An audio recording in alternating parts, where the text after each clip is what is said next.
ராத்திரி பூரா கால் சென்டர்ல கண்ணு முழிச்சு வேலை பார்த்து கால்னா காசு மிச்சம் பண்ண முடியலையே.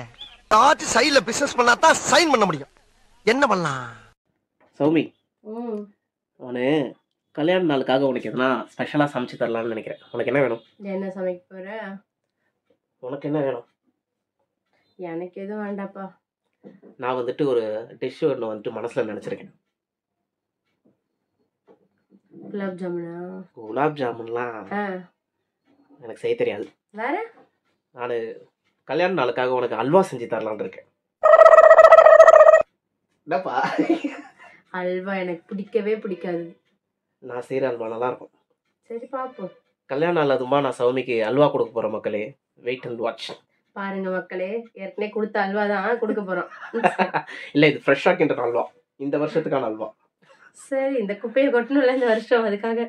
ஓஹோ, அந்த அல்வா வேணா குப்பையில் கொட்ட தேவையில்ல, சாப்பிட்றலாம். ஓகே சரி, நம்ம போயிட்டு கிச்சனில் அல்வா செய்கிற ப்ராசஸில் இறங்கலாம். ஓகே, நீ வரியா? நான் வரல, ஏன்? எனக்கு வேலை இருக்கு. வேலை நமக்கு வேலை இல்லைன்றாங்க வீட்டில். ஸோ மக்களே, நான் இன்றைக்கி வந்துட்டு கோதுமை அல்வா பண்ணுறதுக்கு 1/2 கப் அளவுக்கு மாவு எடுத்திருக்கேன். இந்த 1/2 கப்புக்கு வந்துட்டு பார்த்தீங்கன்னா இதே அளவில் 4 to 4.5 கப்ஸ் வந்துட்டு தண்ணி ஆட் பண்ணலாம். ஸோ ஃபஸ்ட்டு இந்த 1/2 கப் மாவை வந்துட்டு நான் ஜலிச்சு எடுத்து வச்சுருக்கேன். இதை ஆட் பண்ணிக்கலாம். இதே அளவுக்கு நமக்கு வந்துட்டு தண்ணியும் எடுத்துக்கணும். ஓகே, ஸோ தண்ணி ஆட் பண்ணிக்கலாம். இது ஸோ ஃபஸ்ட்டு 1 கப் தண்ணி ஆட் பண்ணி நல்லா இது அந்த லம்ஸ் இல்லாமல் வந்துட்டு மிக்ஸ் பண்ணிக்கலாம்.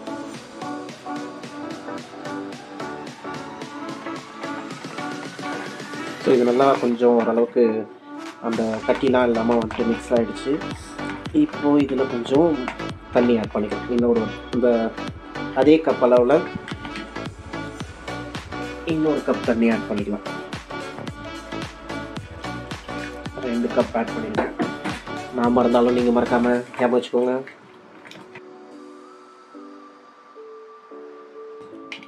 ஆக்சுவலாக வந்துட்டு கோதுமை மாவு எடுத்து நம்ம எப்போதும் சப்பாத்திக்கு உருட்டணும் இல்லையா, அந்த மாதிரி உருட்டி வச்சுட்டு அதை வந்துட்டு ஓவர் நைட் வச்சிட்டோம் அப்படின்னா அது நல்லா வந்துட்டு பார்த்திங்கன்னா கொஞ்சம் அந்த பால் எடுத்து பண்ணுற தன்மைக்கு வந்துடும். அந்த மிக்ஸை வந்துட்டு பார்த்திங்கன்னா நல்லா கரைச்சி விட்டு அதிலேருந்து பால் எடுத்து பண்ணோம் அப்படின்னா இன்னும் சூப்பராக இருக்கும். பட் இது வந்துட்டு பார்த்திங்கனாக்கா இன்ஸ்டண்ட்டாக பண்ணுற மெத்தட். இது நம்ம என்ன தான் ஜலிச்சாலுமே வந்துட்டு பார்த்திங்கன்னா கொஞ்சம் வந்து அந்த மாவில் இருக்க அந்த திப்பி வந்துட்டு வரதான் செய்யும். அது நல்லா கொஞ்சம் அந்த பாயில் ஆகிற டைமில் வந்துட்டு பார்த்திங்கன்னா நம்ம எடுத்து எடுத்துக்கணும். ஸோ இப்போ நம்ம 2 கப் தண்ணி ஆட் பண்ணியிருக்கோம். அதாவது 1/2 கப்பில் வந்துட்டு 2 டைம் ஆட் பண்ணியிருக்கோம் மாவோட அளவுக்கு. அடுத்த 2 கப்பையும் ஆட் பண்ணிக்கலாம்.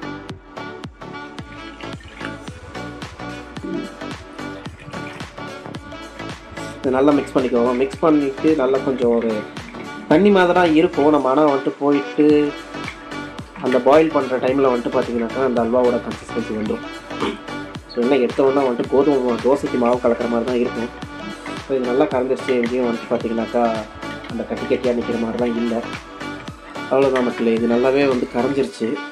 இதுக்கப்புறம் இதில் எங்கேயுமே வந்துட்டு கட்டியாகவோ எதுவுமே ஒரு மாவுலாம் நிற்கலை. சரி, நம்ம அடுத்து என்ன ரெடி பண்ணுறதுன்றத போய் பார்க்கலாம். ஓகே, ஒரு வேலை செஞ்சால் 9 வேலை என்னை கூப்பிட்டு அதை எடுத்துகிட்டு வா, இது அதுக்கு நானே செஞ்சிடலாம் போல.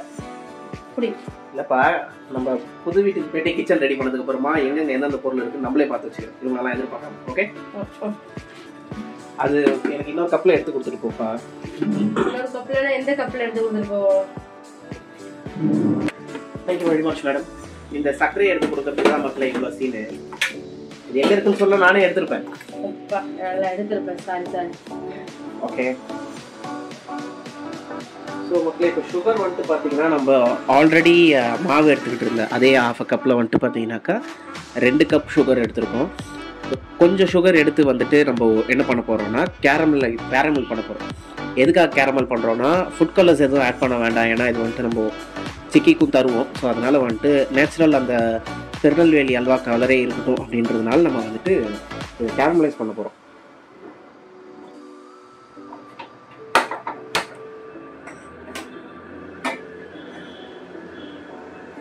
ரெண்டு டேபிள் ஸ்பூன் அளவுக்கு எடுத்துக்கலாம்.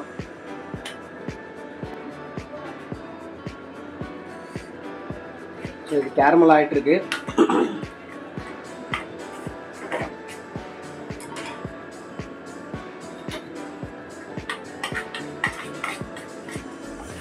லோ ஃப்ளேம்லேயே வச்சு பண்ணுவோம். ஏன்னா அதிகமாக வச்சு ரொம்ப தீஞ்சிருச்சுன்னா ஸ்மெல்லு மாறிடுவாங்க இல்லையா.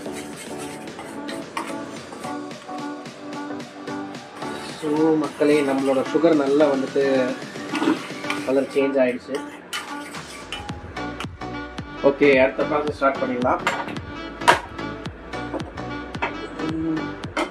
பேன் எடுத்து வச்சுட்டு பேன் ஓரளவுக்கு சூடாகிடுச்சு. ஸோ சூடான பேனில் நம்ம வந்துட்டு நம்மளோட அந்த கோதுமை மாவு மிக்ஸ் பண்ணி வச்சுருக்கிறத எடுத்து ஆட் பண்ணிக்கலாம்.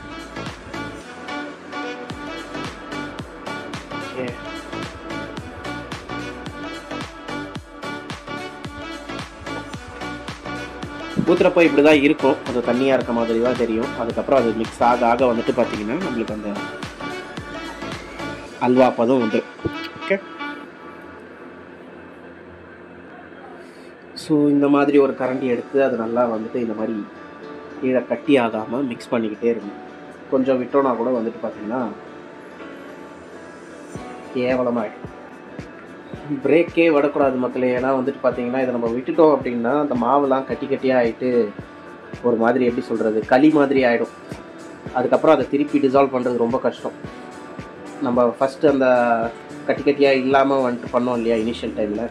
ஸோ அந்த லெவல்லையே இதை மெயின்டைன் பண்ணிக்கிட்டே இருந்தோம் அப்படின்னா நம்ம ஜெயிச்சிட்டோம். அப்படி இல்லைன்னா காலி ஆகிடும். முக்கியமாக இது பண்ணுறப்போ உங்கள் வீட்டில் யாருன்னா குழந்தைங்க இருந்தாங்கன்னா அவங்களெல்லாம் தூங்க வச்சுருங்க.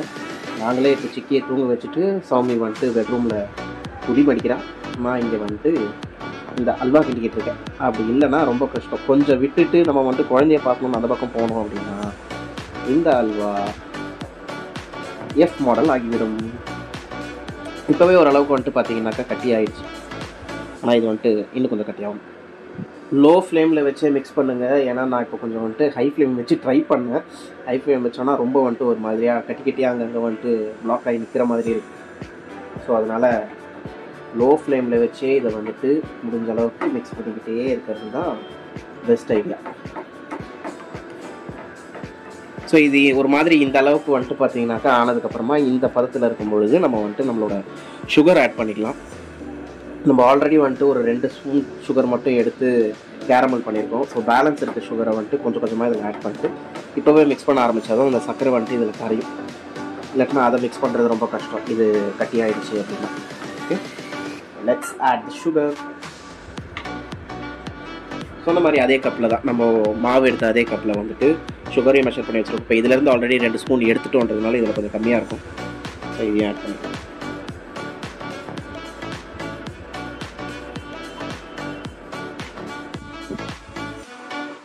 நம்ம முன்னாடி பார்த்த பதத்தை விட இப்போ கொஞ்சம் தண்ணி விட்ட மாதிரி தான் இருக்கும். ஏன்னு கேட்டால் நம்ம வந்துட்டு இதில் இப்போது சுகர் ஆட் பண்ணியிருக்கோம். அந்த ஆட் பண்ணதுனால வந்துட்டு பார்த்திங்கன்னா கொஞ்சம் கம்மியாகும். இந்த டைமில் வந்துட்டு திரும்பவும் நம்ம வந்துட்டு கைவிடாமல் கிண்டிக்கிட்டே இருக்கணும்.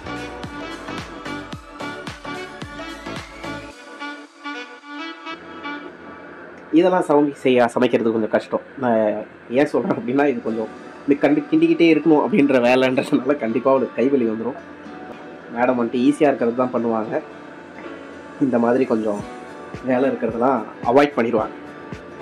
அதனால தான் இந்த மாதிரி விஷயங்கள்லாம் நானே களத்தில் இறங்கிறேன்.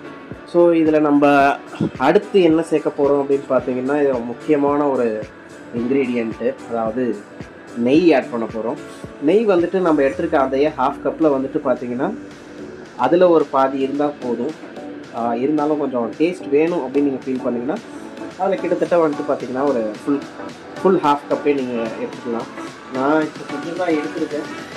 நான் எடுத்துருக்கிறது இதில் இந்த 3/4 கப் அளவுக்கு எடுத்துருக்கேன். இதை கொஞ்சம் கொஞ்சமாக ஆட் பண்ணணும். ஆக்சுவலாக இப்போ கொஞ்சம் ஆட் பண்ணிக்கலாம். இதையும் நல்லா மிக்ஸ் பண்ணி வச்சுக்கோங்க.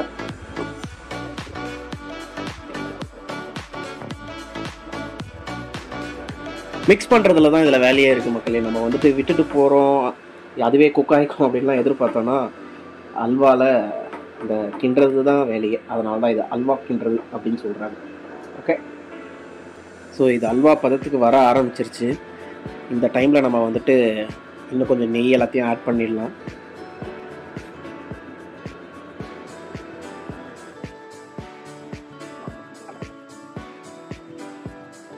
ஸோ இது ஓரளவுக்கு நல்லாவே அந்த நெய்யும் மாவும் மிக்ஸ் ஆகிடுச்சு. இந்த டைமில் நம்ம கேரமல் பண்ணி வச்சுருக்க அந்த சுகர் இதில் ஆட் பண்ணிக்கலாம். அப்போ தான் அந்த கலர் வர ஸ்டார்ட் ஆகிடும்.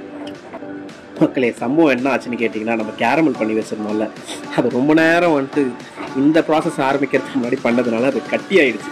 அதனால் அதை வந்துட்டு திரும்ப ஸ்டவ்வில் வச்சு கரைச்சிக்கிட்டு இருக்கேன். தெரிஞ்சு நம்ம வந்துட்டு இதை சின்ன அடுப்புக்கு மாற்றிக்கிறது சேஃப்னு நினைக்கிறேன். ஏன்னா இது போக போக வந்துட்டு பார்த்திங்கனாக்கா ரொம்ப ஓவர் ஹீட் ஆகுது. ஸோ மக்களே நம்ம வந்துட்டு அல்வாவை வந்துட்டு இப்போது அல்வாவை வந்துட்டு லொக்கேஷன் சேஞ்ச் பண்ணிட்டோம். ஏன்னா அந்த இதில் ரொம்ப அதிகமாக ஃப்ளேம் வரதுனால. ஸோ இப்போ இந்த கேரமல் பண்ணியிருக்கிறது இதில் ஆட் பண்ணிக்கலாம். கேரமல் ஆட் பண்ணதை வந்துட்டு நல்லா போட்டு மிக்ஸ் பண்ணிக்கலாம். அந்த கலர் உங்களுக்கு பார்த்தாலே தெரியும், நல்லா கொஞ்சம் அந்த திருநெல்வேலி அல்வா கலர் வந்துருச்சு. இதுவே நம்ம ஃபுட் கலர்லாம் ஆட் பண்ணோம்னா அதெல்லாம் இந்த கலரில் கிடைக்குமான்னு கேட்டால் கிடையாது. ஓகே, இது இப்போ நல்லா வந்துட்டு பார்த்தீங்கன்னா சுருண்டு வர அளவுக்கு நல்லா மிக்ஸ் பண்ணிக்கிட்டே. இப்போ நம்ம ஆல்ரெடி சின்ன பர்னரில் வச்சுருக்கோன்றதுனால கொஞ்சம் பயம் இல்லை, கரெக்டாக மிக்ஸ் பண்ணால் மட்டும் போதும். நல்லா இருக்கா? இந்த மாதிரி என் சமையல் வந்து எட்டி பார்த்து கற்றுக்கிறதுக்கு ட்ரை பண்ணுறியா? ஐயோ, உனக்கு அல்வா செய்ய தெரியுமா? எனக்கு செய்ய தெரியாது, எனக்கு பிடிக்காது. அப்படியே பிடிச்சாலும் கடையில் வாங்கி சாப்பிட்டுப்பேன், எனக்கு செய்ய தெரியாது. ஓ, மற்ற டிஷ்லாம் நல்லா தான் செய்வேன். நம்மளோட அந்த சமையல் சேலஞ்சில் வந்துட்டு பார்த்தீங்கன்னா நான் 2வது டிஷ் பண்ண ஆரம்பிச்சிட்டேன். நீங்கள் அந்த இட்லி குண்டானில் ஒன்று பண்ணீங்க தெரியுமா? அதோடய ஹோல்டில் இருக்கு. பண்ணுவேன், கண்டிப்பாக பண்ணுவேன். ஃபர்ஸ்ட்டாக எனக்கு கொஞ்சம் உடம்பு முடியல, சரியானதுக்கப்புறமா அவனுக்கு ஸ்நாக்ஸ் பண்ணுவேன், பார்ப்போம். ஸோ மக்களே இந்த மாதிரி ஒரு பதம் வரப்போ வந்துட்டு நம்ம பேலன்ஸ் இருக்க நெய்யும் ஆட் பண்ணிக்கலாம்.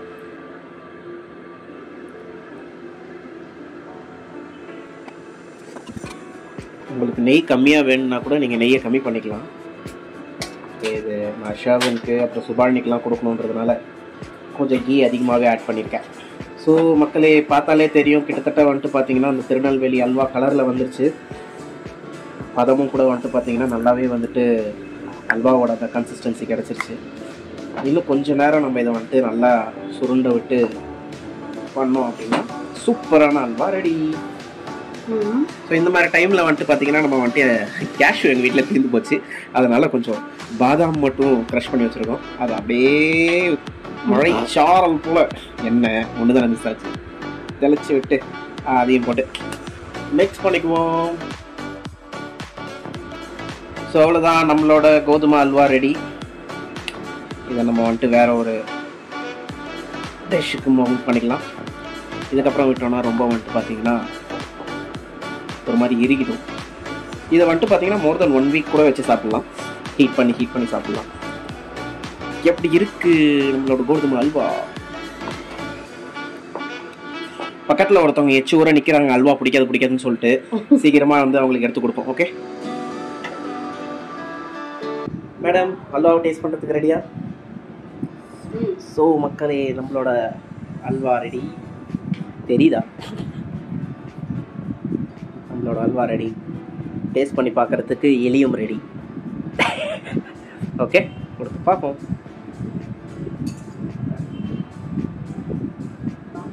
சூப்பராக இருக்கு, ஸ்மெல் அதை விட சூப்பராக இருக்கு.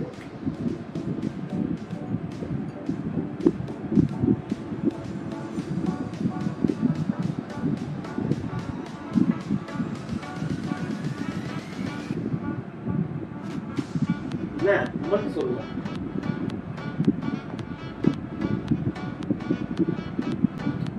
நல்லா இருக்கு, சூப்பரா இருக்கு. அந்த சுகர் கேரமல் வந்து பயங்கர அப்படியே அந்த ஃப்ளேவர் செமையா தெரியுது, சூப்பரா இருக்கு.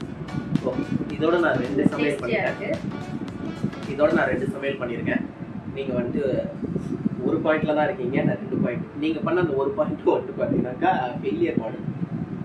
அது ஃபெயிலியர் மாடலாம் இல்லை, சூப்பரா இருக்கு, டேஸ்ட் சூப்பரா இருந்துச்சு. நமக்கு என்ன டேஸ்ட் தானே வேணும், குழஞ்சிருச்சுல, குழஞ்சா என்ன டேஸ்ட் சூப்பரா இருந்துச்சுல, அதெல்லாம் ஒத்துக்க முடியாது. ஸோ ஒன்று வந்துட்டு பார்த்தீங்கன்னா சரி ½ பாயிண்ட். சரி ஓகே, ½ பாயிண்ட். நான் நெக்ஸ்ட் டைம் நம்ம ஷர்வின்காக சூப்பரா சமைக்கிறோம். இப்போ வந்துட்டு சௌமி வந்துட்டு ½ பாயிண்ட்ல இருக்காங்க, நான் வந்துட்டு 2 பாயிண்ட். ஓகேவா? ஓகே ஸ்கோர் போர்டில் எழுதிடுவோம்.